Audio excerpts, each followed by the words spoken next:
The rest of the lineup gets some love. The weird online assault against Tesla, Model Y 7-seater is imminent, and Homelink owners get a bonus. This is Tesla Tidbits episode number 628 for October 19th, 2020. This show is brought to you by my supporter, Brad. Brad wants to encourage all of you to consider joining him as a supporter of Tesla Tidbits on patreon.com for as little as $1 a month. Let's all join together to keep the Tesla Tidbits coming. We start off the week with a rundown of all the upgrades across the lineup that have just been released into the wild, courtesy of Tasmanian. Just when you thought Model S was getting all the love with the price drop last week, every other model also got upgrades.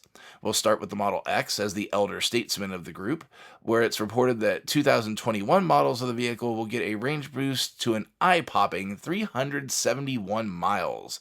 Ladies and gentlemen, this is a full-size SUV capable of seating 7, knocking down well over 300 miles per charge. Crazy. Imagine once the revamped 4680 cells finally hit the vehicle. It's very possible the car touches 600 miles, as I predicted prior to battery day. But Tesla wasn't done with only that. Model 3 and Model Y also saw range boosts. Model 3 Standard Range Plus enjoys a 5% boost to 263 miles. Model 3 Long Range Dual Motor gets a 10% increase to 353 miles. Model 3 Performance picks up a small 5% increase to 315 miles. Model Y Long Range Dual Motor gets about a 3% bump to 326 miles. And lastly, Model Y Performance grabs 5 more miles for itself to come up to 303 miles. This now means that the only current vehicle in the Tesla lineup that doesn't clock at least 300 miles on one charge from the factory is the entry-level Model 3. But the improvements still don't stop there. As has already been reported, the center console from Model Y has made its way to Model 3, but also Model 3 Performance now picks up the ability to use the 20-inch Uber turbine wheels that come on Model Y Performance.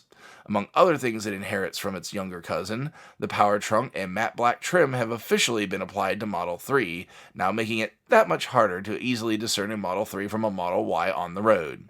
What a great set of minor updates to continue to keep the lineup fresh.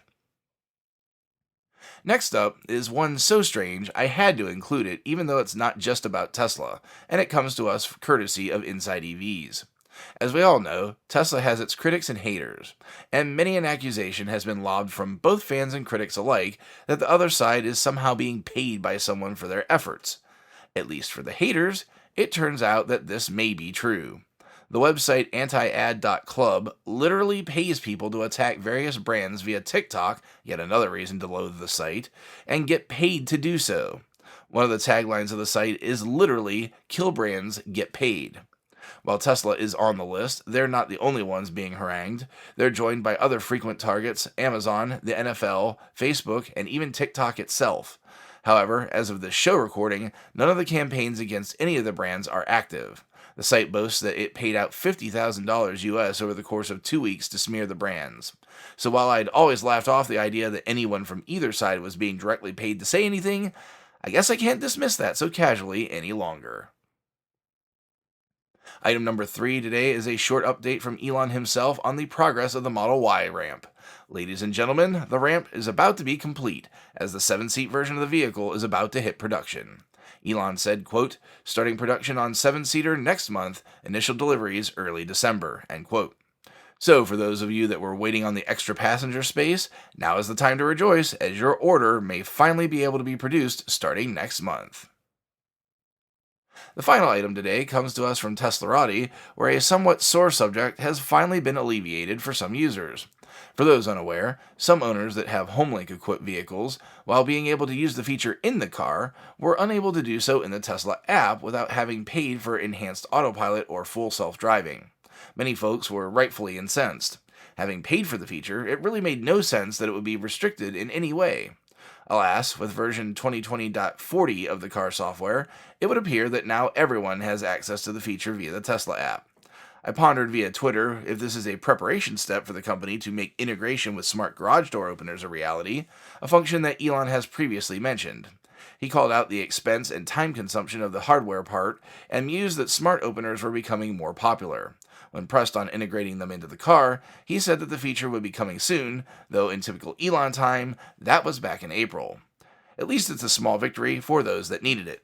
We'll see if those that never opted for the Homelink installation following its discontinuation as standard equipment will get to celebrate anytime soon as well. That will do it for today's show. Thanks to all my patrons supporting the show at patreon.com/Tesla Tidbits. And as always, a special shout out to all the super patrons supporting the show at the $10 plus level. They are Ryan Scarborough, Lee Sweet, William Henry Crew III, Dorian Steve Guberman, Ralph and Cheryl Waterhouse, Todd Sullivan, Mitch Long, Zortec LED Canada, Morvan Ogg, Raymond and Deborah Malkowitz, T Sportline, Vicky Kirk, Ricky Johnston, Nathan Garza, Ed Patterman, and Sunil Joseph. If you have feedback for me, the best way to be heard is to tweet at Tesla Tidbits and use the hashtag AskTeslaTidbits if you'd like your question to be considered for the show. Until next time, keep it charged and hit the road.